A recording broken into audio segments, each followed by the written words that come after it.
ആദരണീയരായ അധ്യാപകർ, വിദ്യാർത്ഥി സുഹൃത്തുക്കൾ, വിശിഷ്ട അതിഥികൾ, മറ്റ് പ്രിയമുള്ളവർ, ഏവർക്കും സ്നേഹാഭിവാദ്യങ്ങൾ. മാനവ ചരിത്രത്തിൽ ഇന്നുവരെ നേരിട്ടിട്ടുള്ള എല്ലാ ദുരന്തങ്ങളെക്കാളും ഭയാനകവും പ്രകൃതിശേഷിയേറിയതും നാശകരവും പ്രത്യാഘാതം ദീർഘകാലത്തേക്ക് നിലനിൽക്കുന്നതുമായ ഒരു മഹാവിപത്താണ് ലഹരിയുടെ ഉപയോഗം.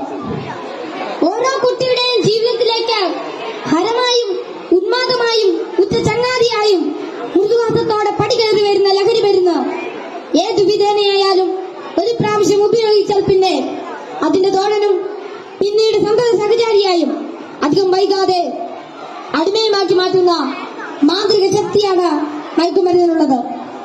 മയക്കുമരുന്നിന്റെ ഈ മാന്ത്രിക ശക്തിയെക്കുറിച്ച് പറയുമ്പോൾ കടൽക്കിടവന്റെ കഥയാണ് എനിക്ക് ഓർമ്മ വരുന്നത്.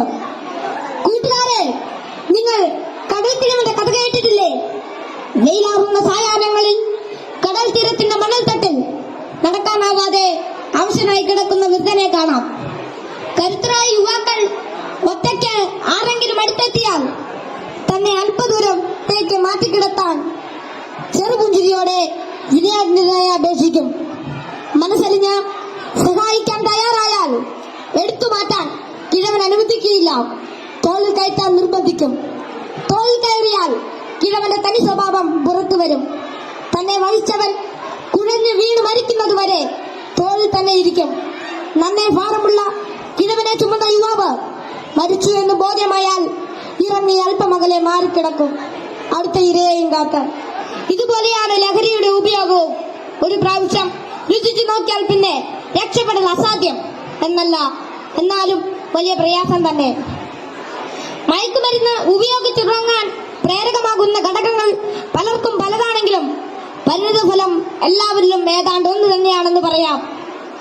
ഉപയോഗിച്ച് തുടങ്ങുമ്പോഴുള്ള രസവും കൗതുകവുമെല്ലാം മാനസിക സംഘർഷങ്ങൾക്കും ശാരീരിക പ്രശ്നങ്ങൾക്കും വഴിമാറും. പിന്നീട് ഇതില്ലാതെ ജീവിക്കാൻ കഴിയില്ലെന്ന സ്ഥിതി വരുന്നു.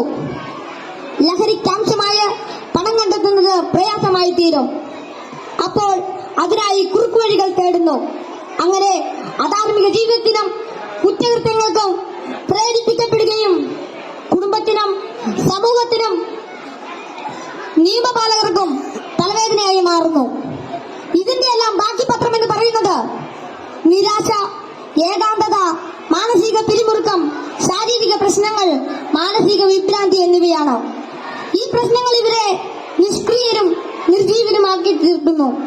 അങ്ങനെ കുടുംബത്തിന്റെയും സമൂഹത്തിന്റെയും നട്ടെല്ലാകേണ്ട ഇവർ വീടിനും വീട്ടുകാർക്കും നാടിനും തന്നെ ബാധ്യതയായിത്തീരുന്നു. ലഹരി ഒരു മഹാവിപത്താണ്, സമൂഹത്തെ കാർന്നു നിന്ന മഹാവ്യാധി. ഇത് ബാധിക്കുന്നതാകട്ടെ നാടിന്റെ സമ്പത്തും രാഷ്ട്രത്തിന്റെ അടിത്തറയും നട്ടലുമായ കൗമാരത്തെയും യൗവനത്തെയും. കുപ്പിയിൽ നിന്ന് തുറന്നുവിട്ട ഭൂതം പോലെ നമ്മെ ഒന്നോടെ വിഴുങ്ങുവാൻ വായ്പിളർ നല്ലറിയാർ തടുക്കുന്ന ഈ ദുർഭൂതത്തെ നമുക്ക് ഒറ്റക്കെട്ടായി നേരിടാം. ലഹരി എന്ന മഹാവിപത്തിനെതിരെ സന്ധിയില്ലാ സമരത്തിനായി നമുക്ക് അണിചേരാം. മയക്കുമരുന്നിന്റെ ഉപയോഗത്തിനും വിതരണത്തിനും വ്യാപനത്തിനുമെതിരെ കൈയോട് കൈകോർത്ത് നമ്മെ തന്നെ കാത്തും കൂട്ടുകാരുടെ കാവലാളായും ലഹരിക്കടിമപ്പെട്ടു പോയവരെ ചേർത്ത് പിടിച്ചും ലഹരി വിമുക്ത നാളേക്കായി ഐക്യദാർഢ്യത്തിന്റെ ഉരുക്കുകോട്ട തീർത്ത് മുന്നേറാം. ഉറച്ച തീരുമാനവും വ്യക്തമായ കർമ്മപദ്ധതികളും കൃത്യമായ ബോധവൽക്കരണവും കൊണ്ട് നമ്മുടെ കൂട്ടുകാർക്ക് ചുറ്റും നമുക്കൊരു രക്ഷാവലയം തീർത്ത് മനവും കനവും ഒന്നായി ചേർത്ത് ഉറക്കെ പാടാം. ശിരസ്സുയർത്തി പറയുക ലഹരിക്കടിപ്പെടില്ലൊരു നാളും നാം. ശിരസ്സുയർത്തി പറയുക ലഹരിക്കടിപ്പെടില്ലൊരു നാളും നാം. വരം കണക്കെ കിട്ടിയ ജീവിതം എറിഞ്ഞുടയ്ക്കുകയില്ല നാം. വരം കണക്കെ കിട്ടിയ ജീവിതം എറിഞ്ഞുടയ്ക്കുകയില്ല നാം. ശിരസ്സുയർത്തി ശിരസ്സുയർത്തി ശിരസ്സുയർത്തി പറയുക ലഹരിക്കടി